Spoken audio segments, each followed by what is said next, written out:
All right. Hello. Good evening, everyone. My name is Faith Hunter, and welcome to episode number 17 of the Spiritually Fly podcast. I am super, super excited because this is the first time I've done a full panel with my podcast, but also I am stepping outside of my comfort zone a little bit because today's episode one is live. That's one comfort zone I'm stepping outside of. But then the second comfort zone that I'm stepping out of is because we are talking about dating.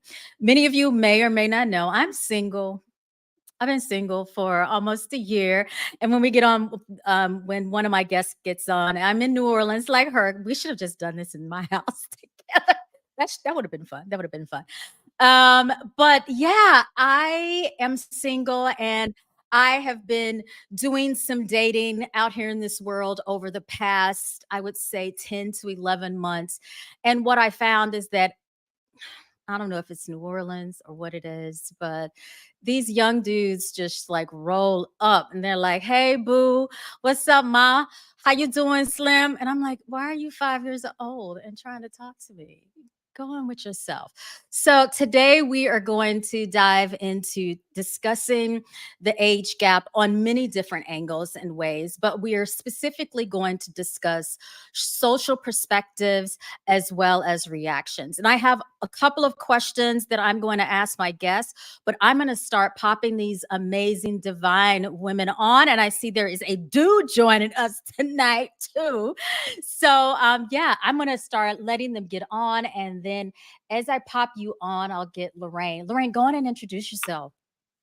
Hey there, everybody. My name is Lorianne Talmadge. I'm actually in Georgia, so not super far from you. No, it's not just you. Uh, and I am the owner of Rebel Soul and a design and tech executive. And my passion is around helping women, right? Really just step out and live their best lives.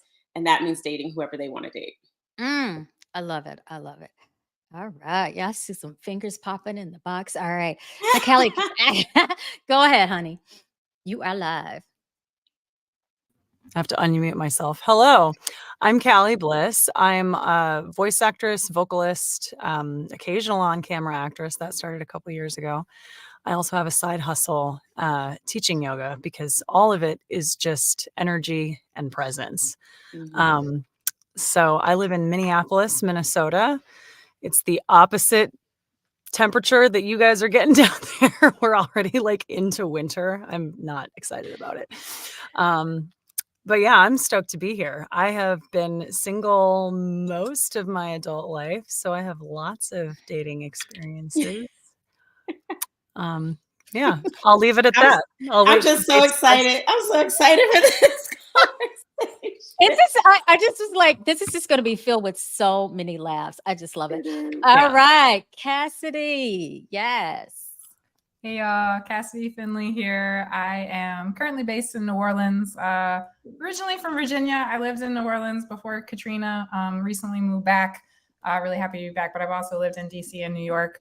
I do communications for social justice causes. So some of the big things I'm proud of, I did some of the big marches, communications for the big marches in New York City around police brutality, and also the 2017 Women's March on Washington. Oh, Yeah, thank you for your work, woman. out for that. Yeah. Yes.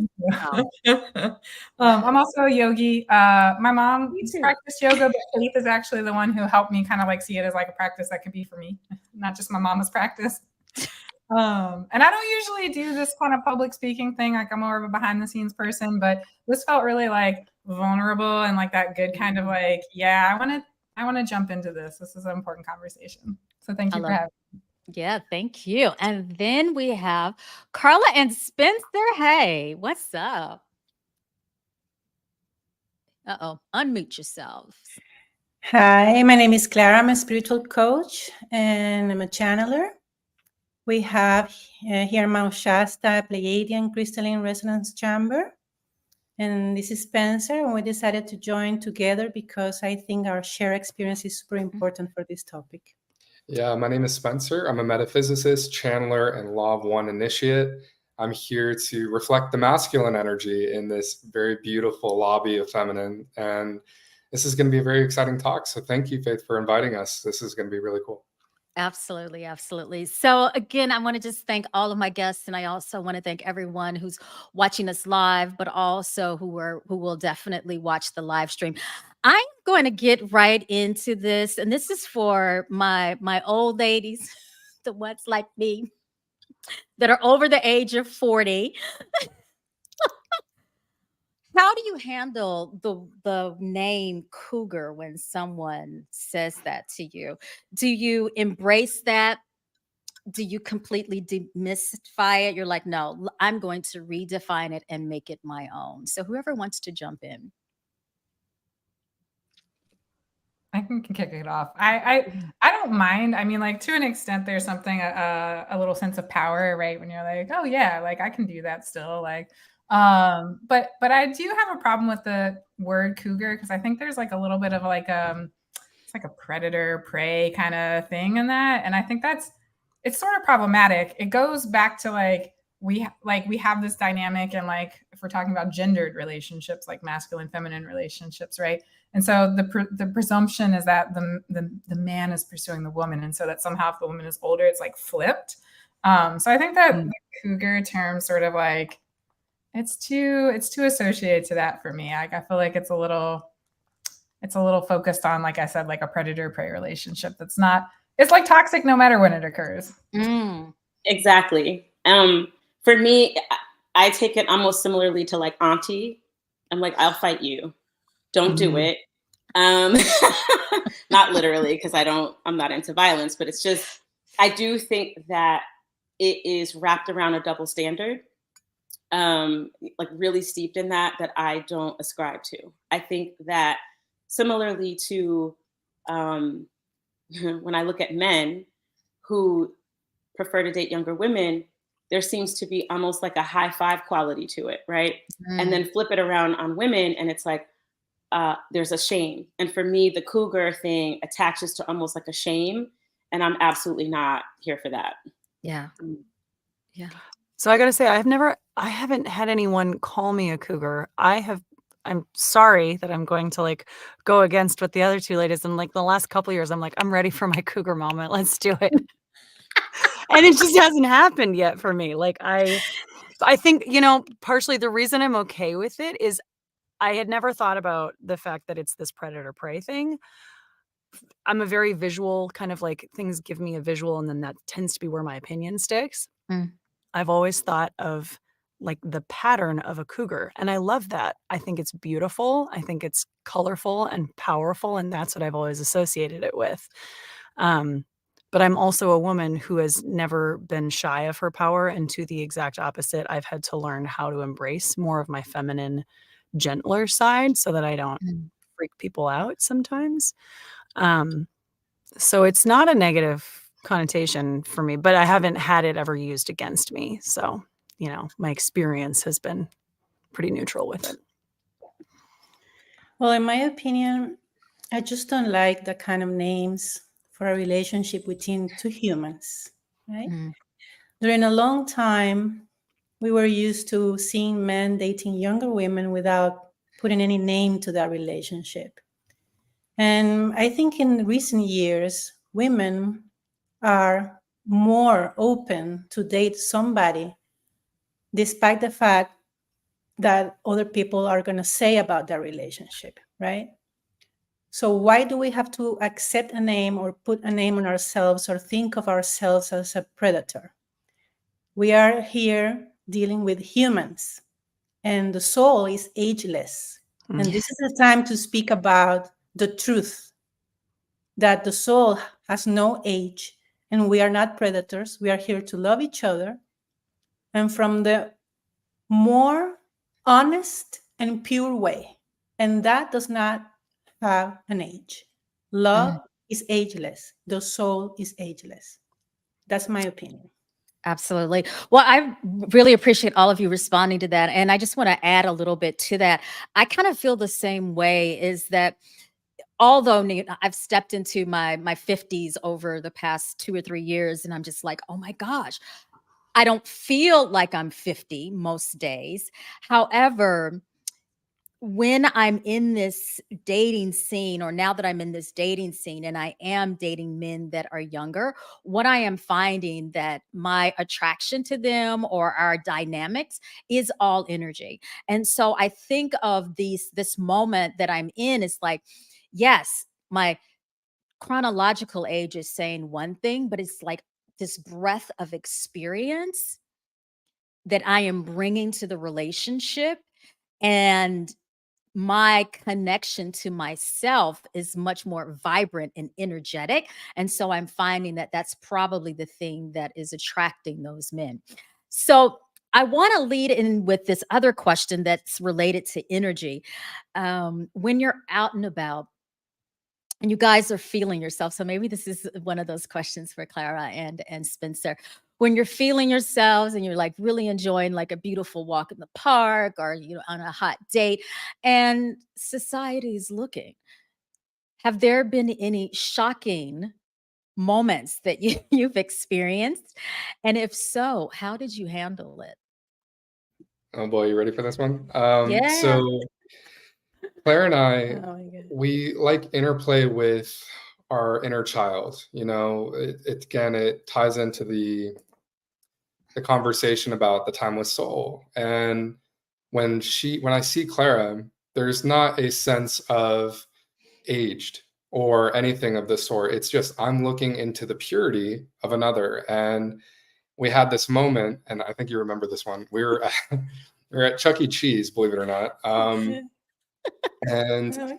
it was a moment where we won. I think we were playing Wheel of Fortune or something. And then I just have this like urge to just like bite her neck. And it was in public. And it was just like one of those things where we're just playing with each other. And then we realized it was like a little kid Parenting, watching yeah. us. And we're like, okay, that's fine. But we weren't ashamed of it. We were actually just like happy that it manifested in an organic way. And I feel comfortable doing that because I know so many couples now, and I'm sure many of you can relate, is that there's an absence of touch or an absence of, Mm. affection in public. And that needs to change because, there's a level of PDA you do not want to cross, of course, but you want to show love, especially if your love language is touch. And I think it's really cool that we can allow these organic moments to occur and spontaneously laugh about the situation and just say, oh yeah, I forgot we're inside of a Chuck E. Cheese.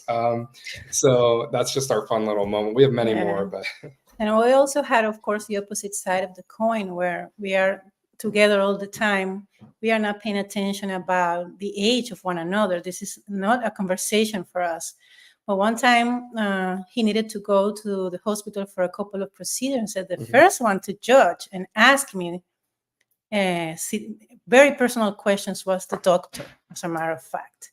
And then when we were walking through the hallway, I was able to sense the look of people in a judgmental way, especially nurses and people that were looking at us with those eyes, and laughing and speaking between each other about us being together. And me, I'm a very bold person. I always answer with the truth. And what the doctor asked me, but these personal questions about how we met and things like that, I answered him in a very bold way and stopped the comments right there because he was being really rude in a certain way about the fact that we have this age gap, and he was noticing and being very emphatic about the fact that we have this difference between us that we do not notice in a daily basis. So that was the most uncomfortable situation for me. And when I came to my house, I spoke with my family and I said, well, this is very sad because I've never seen anybody judging a man in the way they think they're allowed to judge us women. So, and of course, this is not something I allow and I accept in any way. Yeah. Wow. Thank you. I kind of want to stay on the social aspect a little bit. And maybe some of the other ladies can share when you have decided to date someone younger or there is a huge age gap, what have you learned from them? And how has your social life made a shift? And did you embrace that shift? Cassidy, I see you smiling. So. I had to think about that one though. Yeah, that's I mean, I think that one of the things I was thinking about before this conversation is just like how people are in different generations. Cause I was like, why do I don't think I have like a preference for younger, but I do tend to date younger. And I was like, I actually am like, at the very top end of the millennials. Like I'm like the oldest millennial.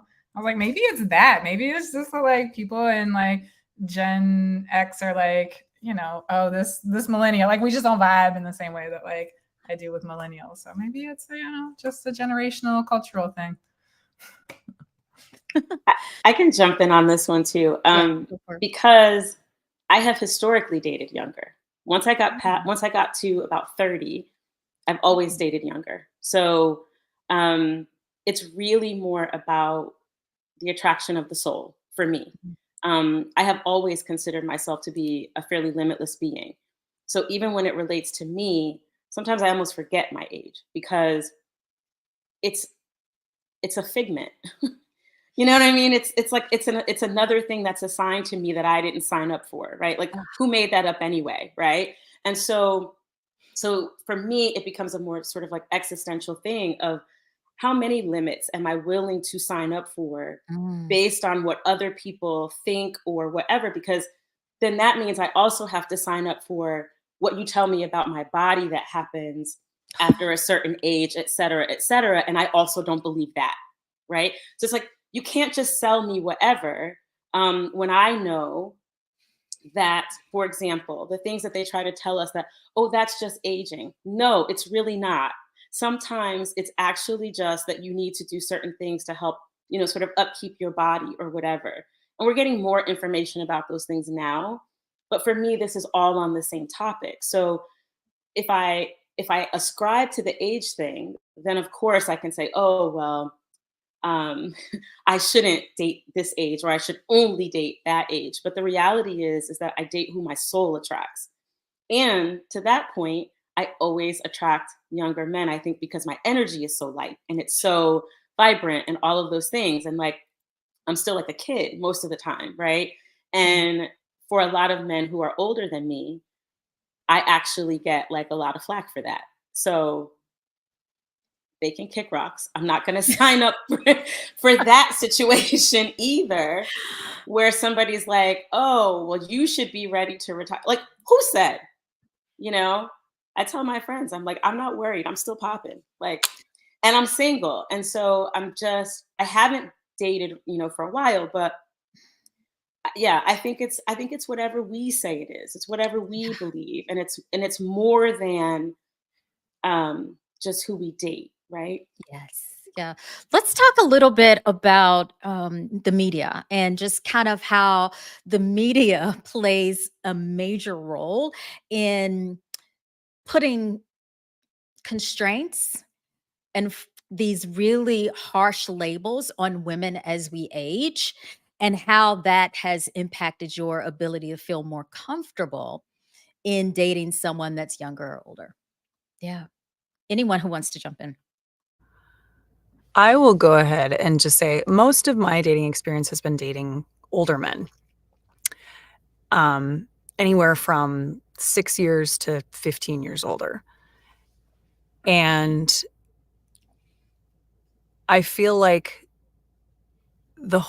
whether it's media or whether it's just culturally what we see around us, especially as I've been making my way through my 30s, I turned 40 this year, which I'm very excited about. Yep, bring on the 40s. The 30s are like the years when everyone starts peeling off, right? Everyone's having babies. Everyone's buying their first house, their second house, their third house. I'm an artist. Our curve comes later. It just does. Always has. It was not a big thing when I lived in New York. It wasn't a big thing when I lived in Dallas, but that's because I was like 23. So now living in the Midwest and being like a 30-something single woman who tends to gravitate towards these older men, I can actually remember specifically, speaking of soul to soul connection, I was on a vacation with a girlfriend in Florida. And I met a man who, I swear to God, we had a past life together. And I wasn't all that like physically attracted to him, but it was just like, it was like I met someone who I felt like I had known forever. And Mhm. he like bought me a drink and he was like, "What are you doing? Can you go out to dinner?" And I was like, "Sure." I got the rest of the evening to myself. Like I was up, I'd taken the car. I was on like a half day trip to myself. And he was known in the community because it was his local community. He was a doctor in the community.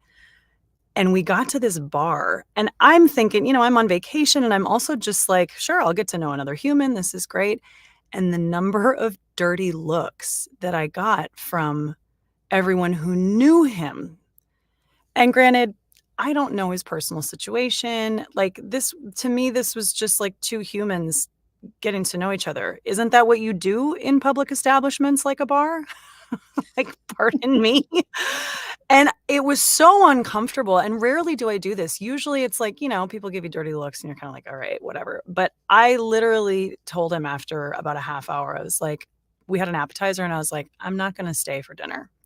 Clearly, there's a lot of people here who know you and they are not comfortable with me being around you.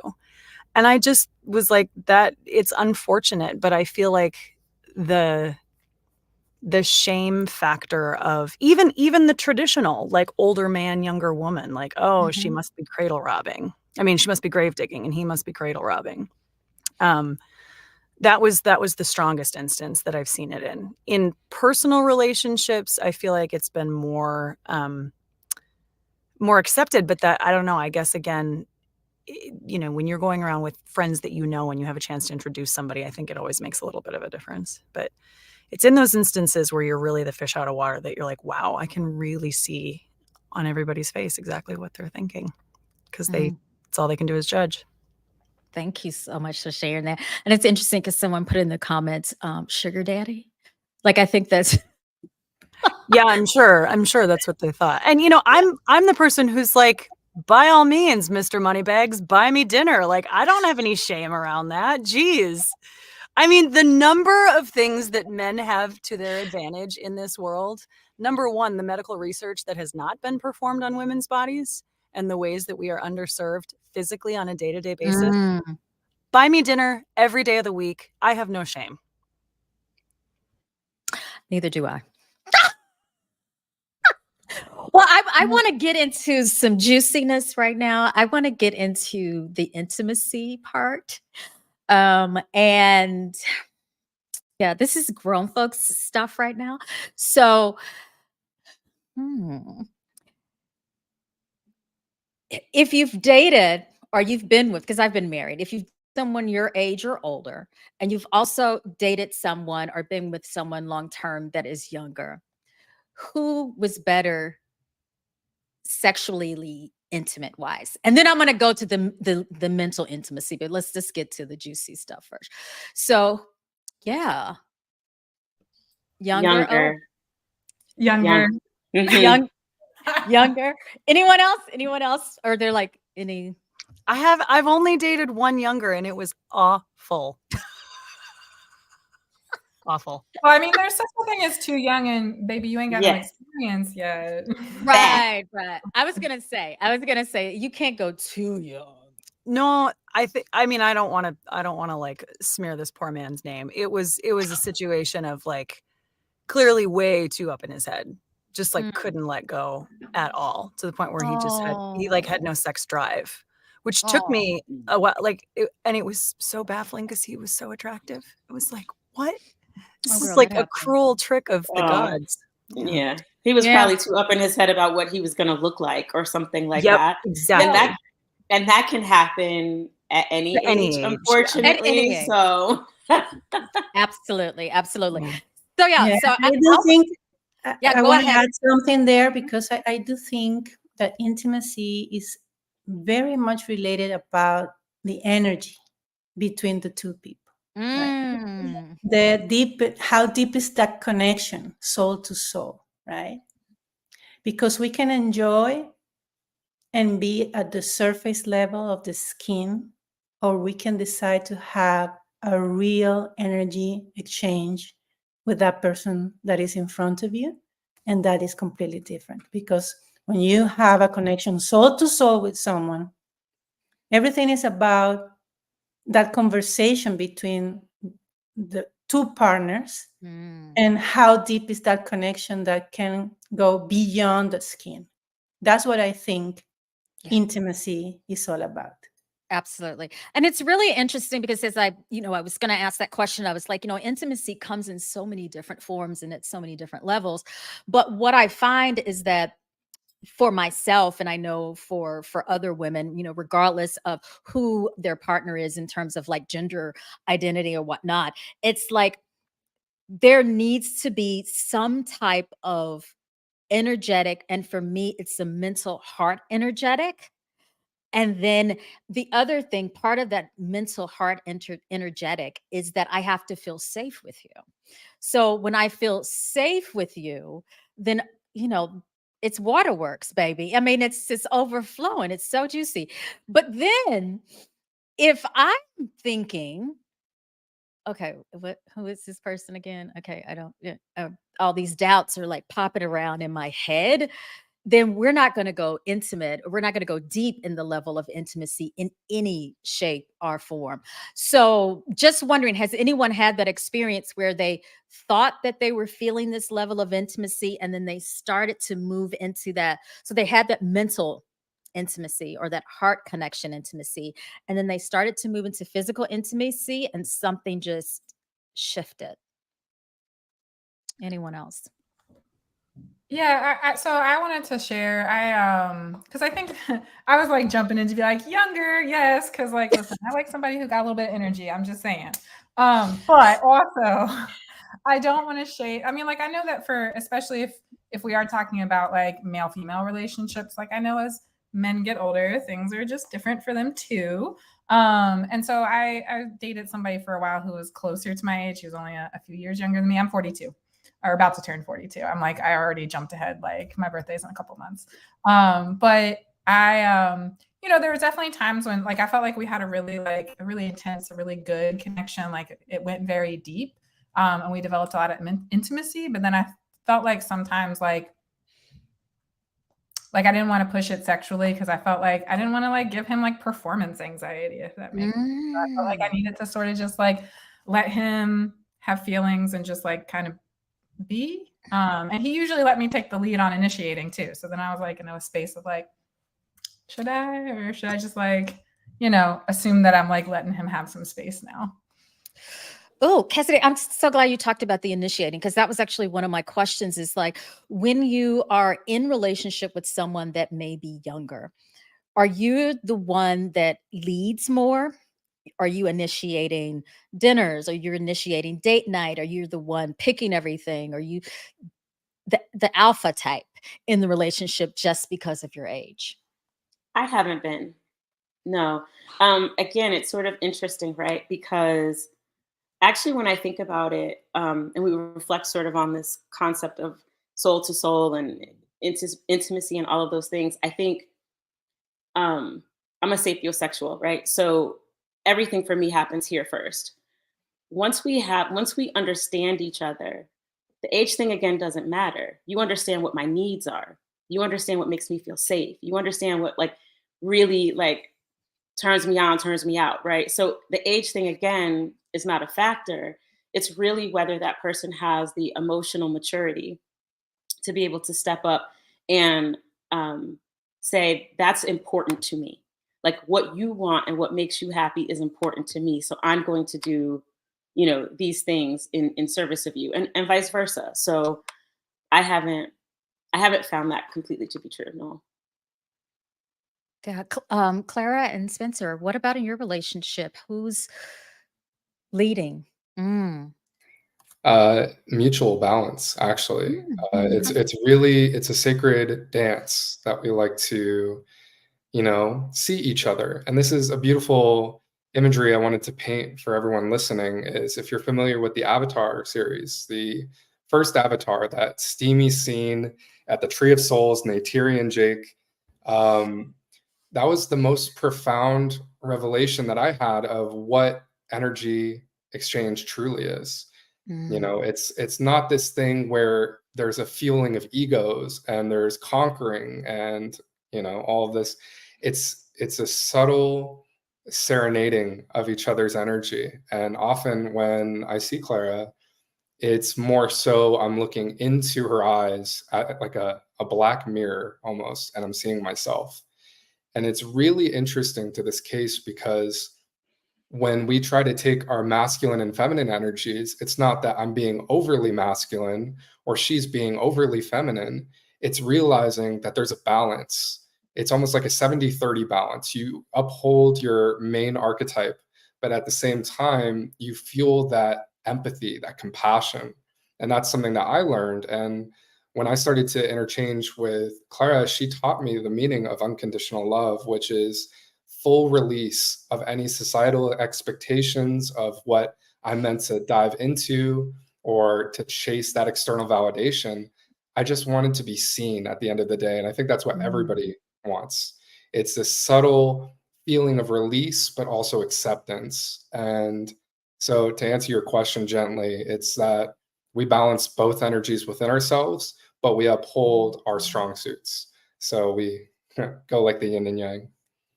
Nice, That's so nice. cool. I love it. I love it. So the other interesting part is, still on this topic as it relates to finding that balance and moving between the masculine and the feminine. Are you the one that initiates the introduction? So if you see someone and you're like, oh, I'm blown away. Are you the one that steps up or do you throw random cues? Mm. I'm a cue thrower. I mean, like, you don't really go straight ahead and shoot your shot. You just kind of like, I have, but I think the ones that have ended up being relationships, I kind of like to okay, let's see if they can drop follow. your napkin. Yeah, can they follow the trail?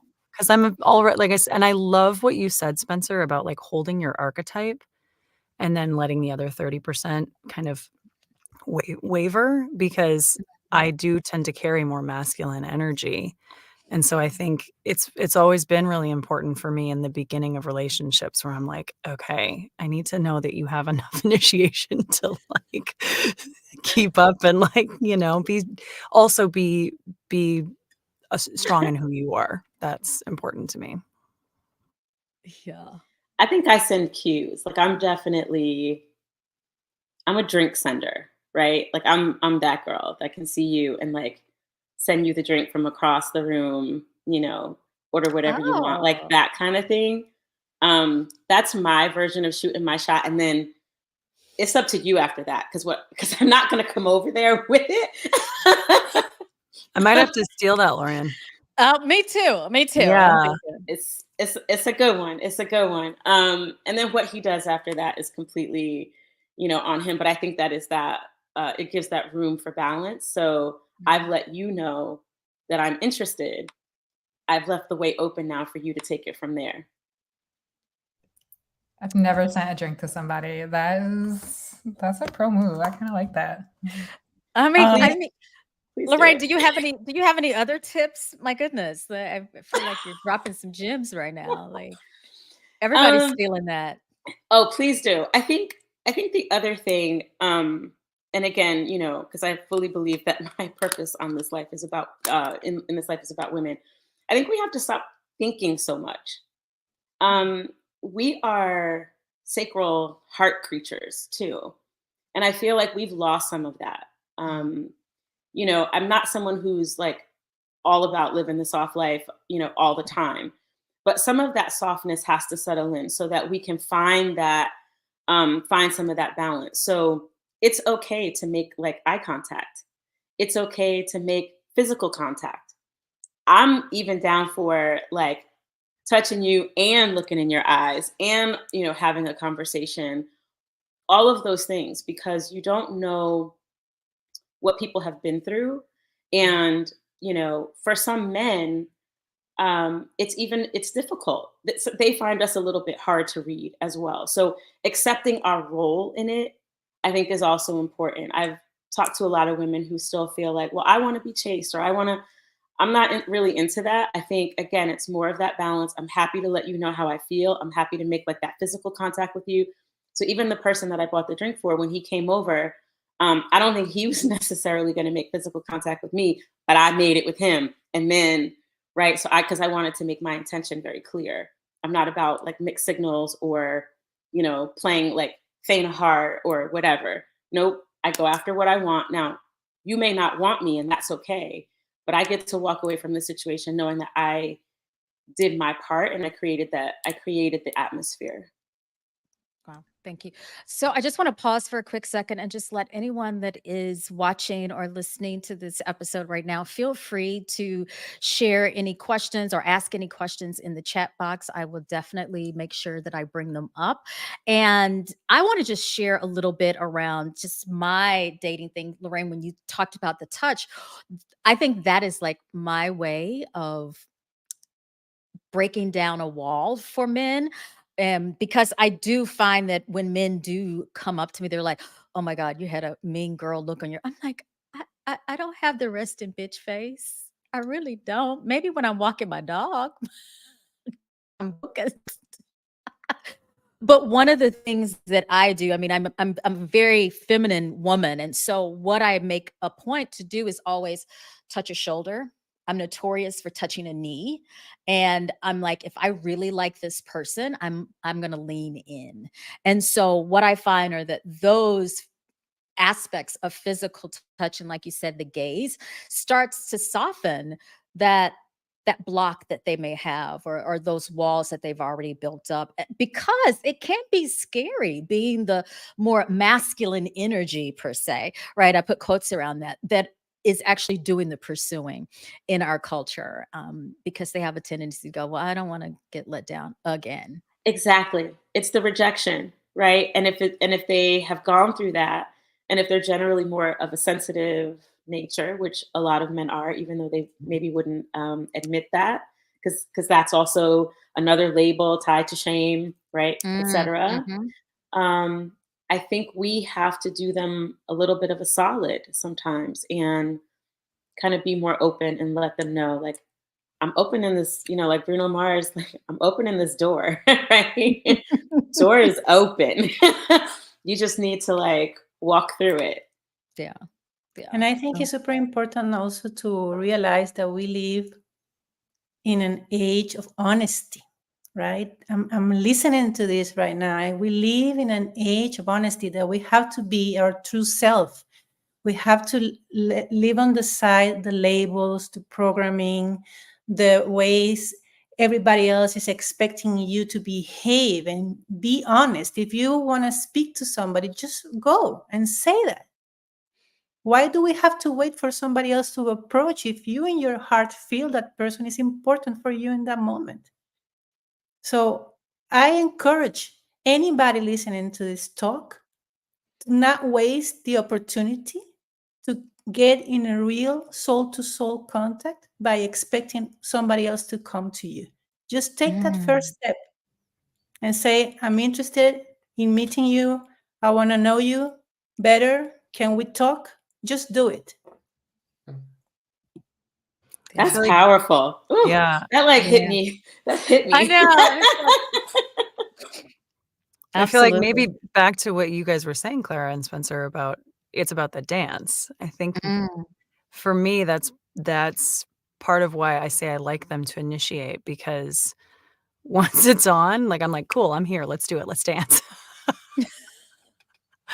and can they take the first step into that? Like, and if you are the person who makes the initiate, whether you're the man or the woman, then like, do they step in? Like, does the dance begin, or is it one-sided?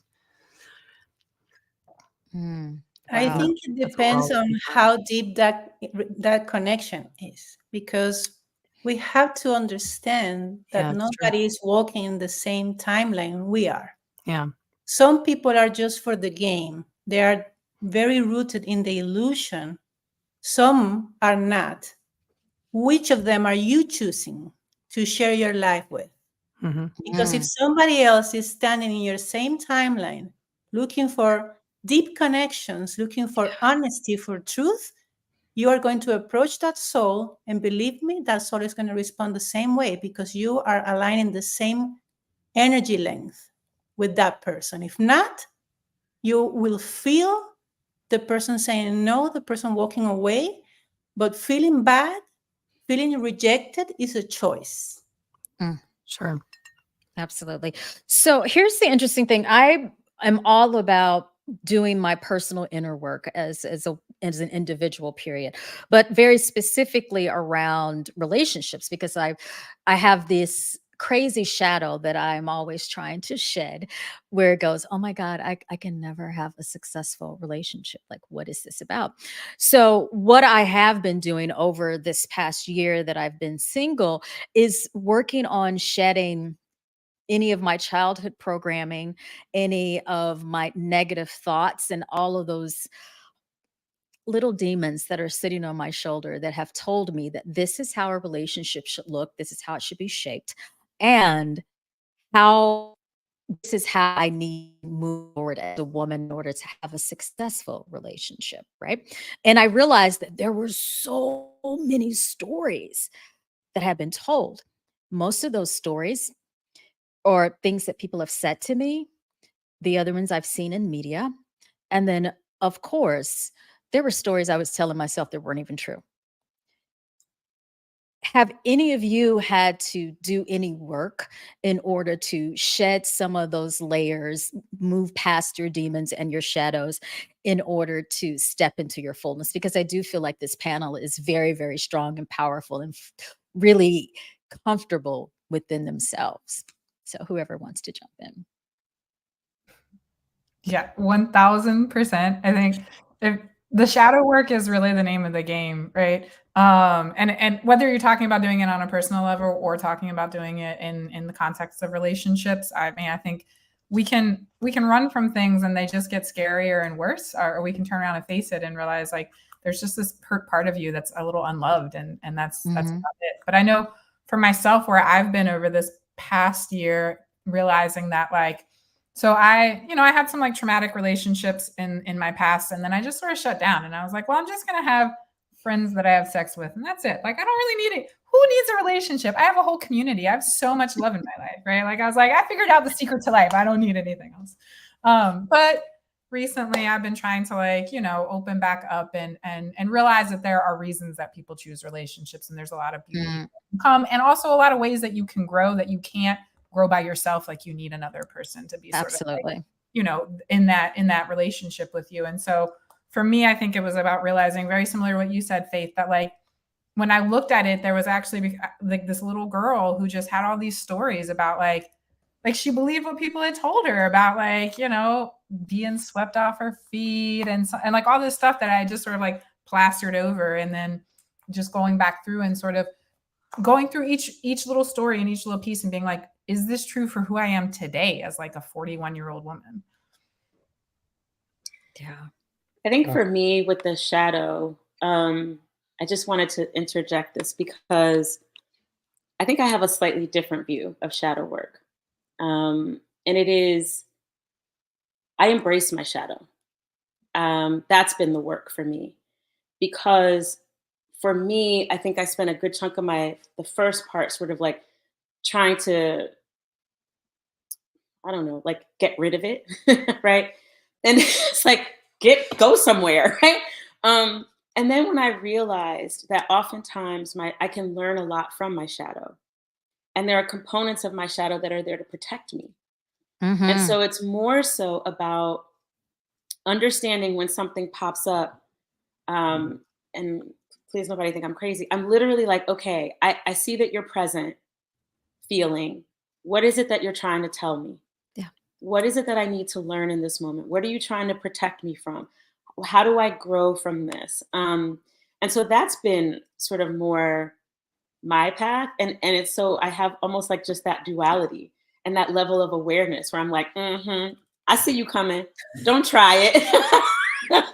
I know you all too well, right? And I know exactly the game you're going to play to try to like, throw me off my game right here or whatever. And so that's been super helpful for me. Absolutely. Love it. Love it. I love. Oh, go ahead. Go ahead. No. You okay? It's okay. I can wait. I was just going to say, I love what you said about what you have to learn from the shadow.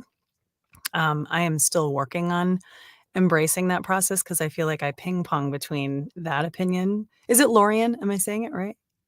Yes, yes, that's Okay, correct. okay, good. And Faith's, comment about like, why don't I have a successful relationship? Because I have exes that are like still a deeply important part of my life Mhm. because it was such a true partnership. Yeah. And like, I have one in particular that we always say we put each other through hell, but we learned how to love each other in hell. Love that.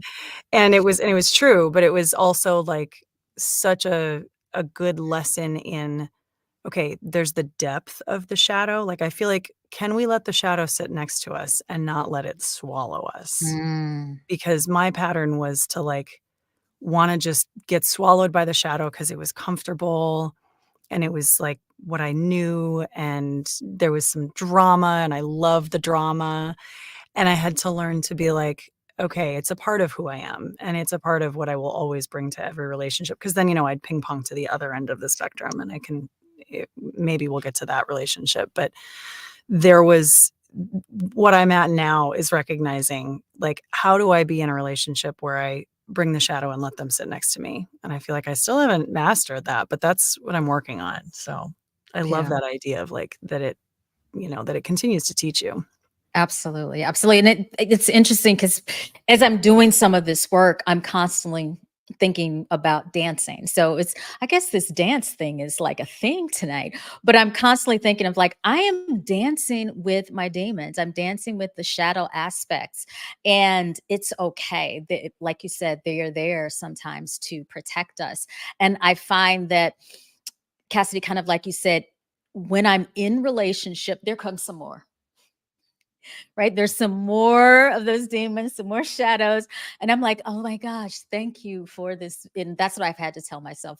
Thank you for this relationship, the last one that I had, because I learned even more about myself and understood how powerful I am, but also how much love and the capacity I have to love, forgive, and soften into a relationship, which, Cassidy, I was like you, girl, for a while. I just need to hit it and quit it and just be over there hanging out with my dog for companionship. Had that phase too. Girl, he's 16. I mean, he's been here longer than anybody. Yes. Longer than Yes. anybody. Okay. Spencer, you were gonna say. Yeah, a lot of what we do is we lead through embodiment. So I'm here to share my story, which is an understanding of respect and an honoring of what we deserve. And so what happened was my last unconscious relationship, which was very turbulent, very egoic on the very surface 3D level. When I broke that off because I had this profound awakening to who I truly was, what my mission was, and I was greeted by just ignorance and hate and all this stuff, I said, I respect myself too much to let me continue in this relationship. So I gracefully broke that off. However, in that moment, I made a promise to myself. And that promise was, I'm not going to dedicate my life to anything less than what I deserve. Mm. And this is a constant theme for me because I've dated plenty in my life, many younger, a few older, but this is the one. Clara is the union that my soul was seeking. So it's funny. I just want to lead this through embodiment because I wasn't looking for a relationship. After I broke off that unconscious phase, I kind of went on the path of solitude. I was the hermit. And it was in this moment where I dove in, as you said, Faith, the inner work.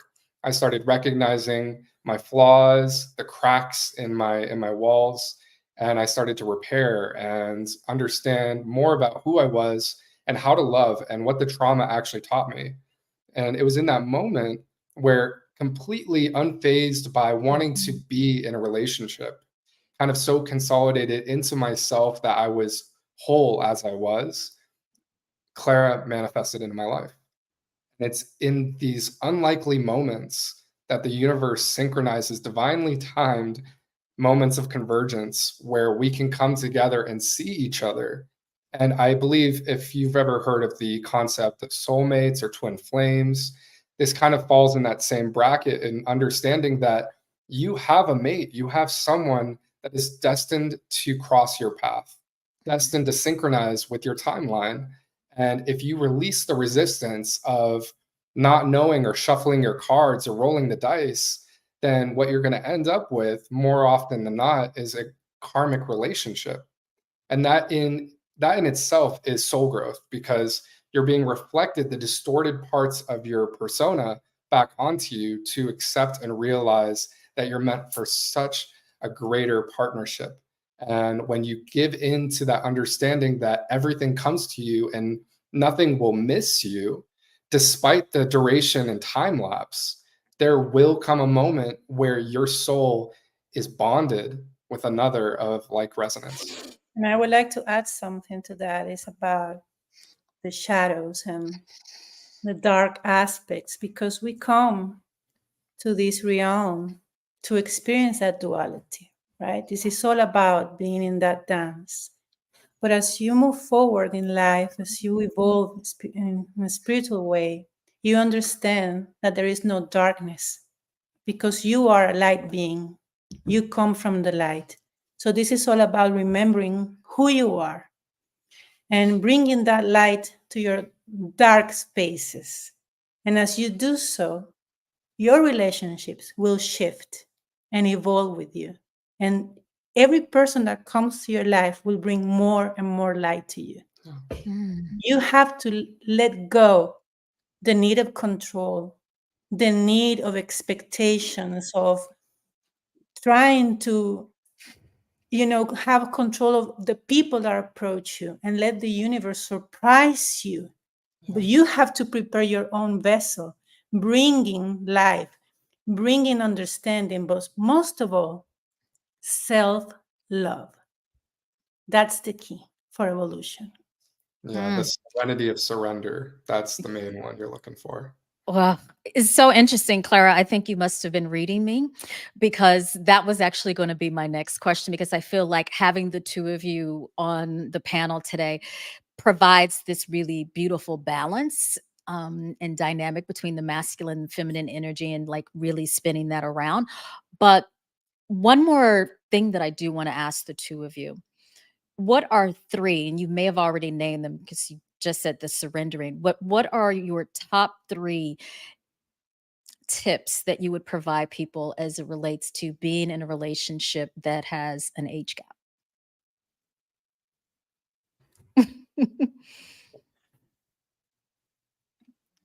Trust, huge.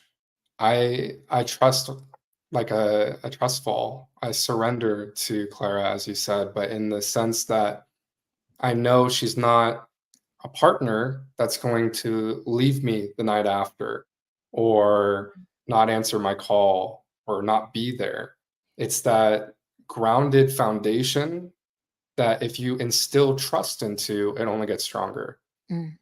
Next one is noticing the beauty in all things. So trust and acknowledgement, or observation, because there's so many parts, and this is something where it pertains to our relationship. I'm loving Clara more and more every day because I'm finding new things about her.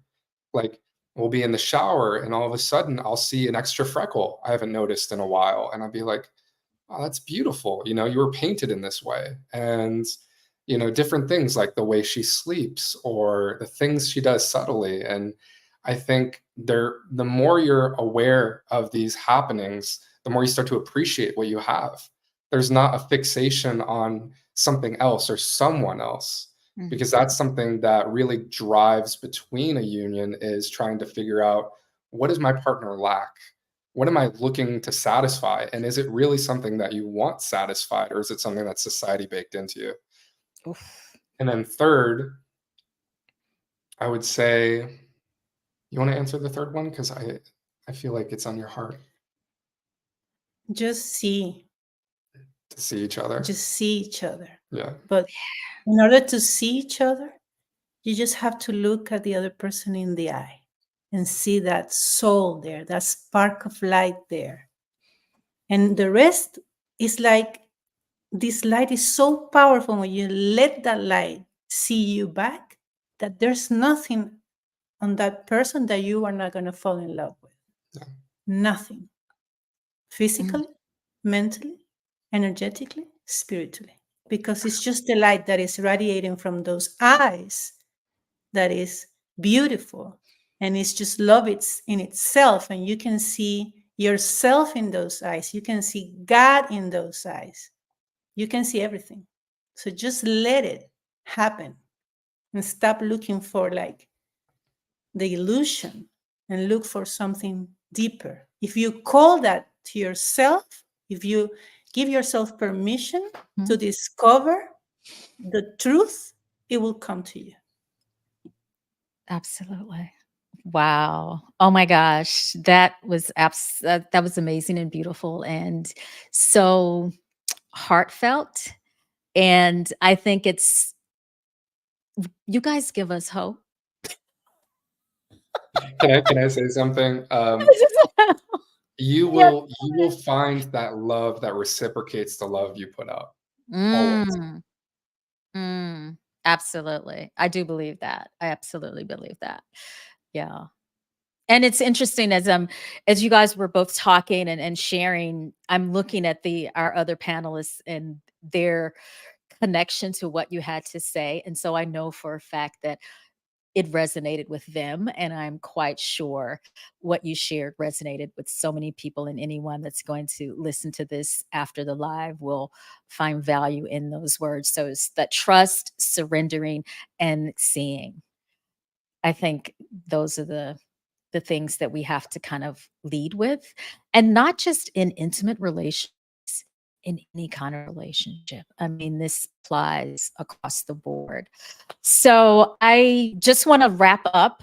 But before I wrap up, I want to see if our last three panelists have any kind of final words, any aha, even if it's an aha moment of like, this conversation brought some light to something that I need to work on or I need to step into. So yeah, go for it. Cassidy, you want to go first? Sure. I mean, I really appreciate, yes, thank you, Clara and Spencer, because I was having like a whole spiritual moment there. I was like, I definitely gotten myself into one of those karmic relationships. I was like, thought I was being real cute. And I was like, oh, this is a mirror for me. Okay, here we go.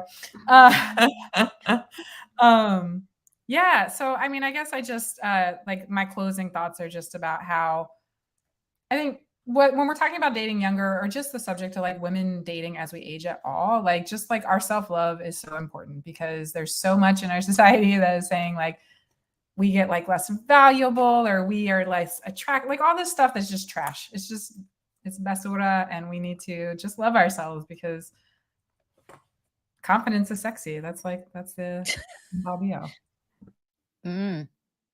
Yeah. Callie? So I think that I want to bring an alternate perspective too, because I think that a spiritual connection is like what we can all agree that, you know, we resonate towards whatever the age is. But I think that, and maybe someone has a different perspective on this, but the like values-based needs of the physical world around us also plays into it. Cause I feel like, I had a relationship where learning all three of those things you said, trust, seeing each other, and allowing were like better than I'd ever had in any relationship. But at the end of the day, we had some foundational differences that didn't work out. And so I just want to bring like, again, like at the soul of all three of those things, maybe I'm just reiterating what you said, is self-love. Like I had to leave that relationship because he couldn't love a part of me that was so foundationally a part of me because he wasn't comfortable getting to know my spiritual core.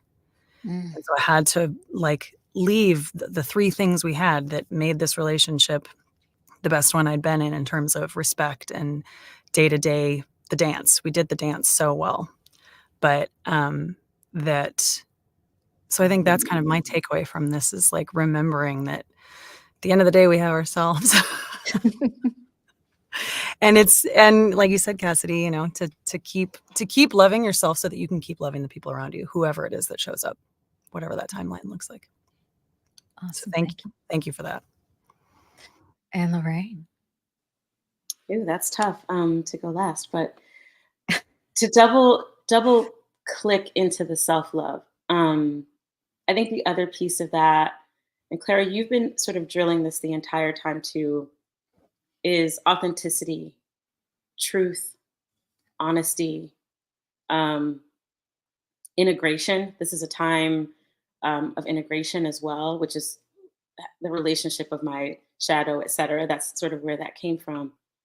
I think we cannot reduce the importance of understanding that we attract like. And so we have to be the strongest, lightest, truest version of ourselves, because that's what we're going to attract to us. You know, relationships are purely a reflection. And so, you know, unfortunately, sometimes they don't turn out the way we like. But the reality is that there's still a lesson for us to learn. And that's, you know, that's how we can find gratitude and continue to stay in the light of that. So that's sort of my final, final thoughts. Love yourself, but be love. Be light. Yeah. So first, I want to say thank you to all of you for joining me and being so vulnerable and so open and so free with your thoughts and most importantly with your hearts. And just to kind of wrap and pull everything back up in this beautiful heartfelt bubble is that trust, surrendering, seeing. And in order for that to even happen in a relationship, I find that we have to do the inner work, practice radical self-love, and really be unafraid to not only do the dance with our demons, right? Our shadow aspects of who we are, but step fully, completely into relationships with our dynamic selves and do the dance. Be brave enough, I think, to do the dance with another person. Yeah. So again, thank you, everyone. And I do want to say that we are having another one of these conversations, this panel. We are still not complete with the dating gap. And Callie, we're going to be talking about the finances on the next one. So, Oh boy. Okay, you want me to come back? you could come back, boo. You could come back. Yes, yes. I'd love to. So, yeah, so we're going to have some more conversations on other topics, but I want to say again, thank you. Thank you for everyone that's listening, that's watching. Feel free to share this with your friends and stay connected and tapped into not only what I do, Faith Hunter, Spiritually Fly, but stay connected to the Spiritually Fly podcast. And you know what? Before we go, if any of you have any social stuff you want to share, just go ahead and say your name and any socials that you want to add and let people know what you're doing and about. Yeah. I can go first. You can find me on Instagram at the Lori and Rochelle, or my website is Live Rebel Soul. Again, I am all about radical self-care, empowering women to live their best life by prioritizing themselves and their well-being, no matter what anybody says. Awesome. And we'll circle back. We'll do a reverse, Callie. You can find me saved for today. I've been locked out of my Instagram account, but normally I'm at I had hackers this week. It's been a real week. Callie Bliss is my Instagram. It's just Calley. It's a little different first name spelling. So you can find me there. And Cassidy. My Instagram is at @cfinley. So y'all got to check out my last name. It's CFENDLAY. You might be able to find me if you just put Cassidy Finley, because I think I'm the only one. But my Instagram is mostly just social justice rants and pictures and videos of me dancing. And Clara and Spencer. And we have a shared Instagram account, The Quantum Light, and our webpage is thequantumlight.us. That's a joint. And then personally, this is Pause Meditation Studio, lots of channeled material in Spanish. And you can find me at Junk DNA for the same. Awesome. So just to let everyone know, the listeners and the watchers, I will definitely add this in our show notes. And yeah, thank you so much, everybody. Have a wonderful evening. Sleep well, and I'll see you soon. Ciao.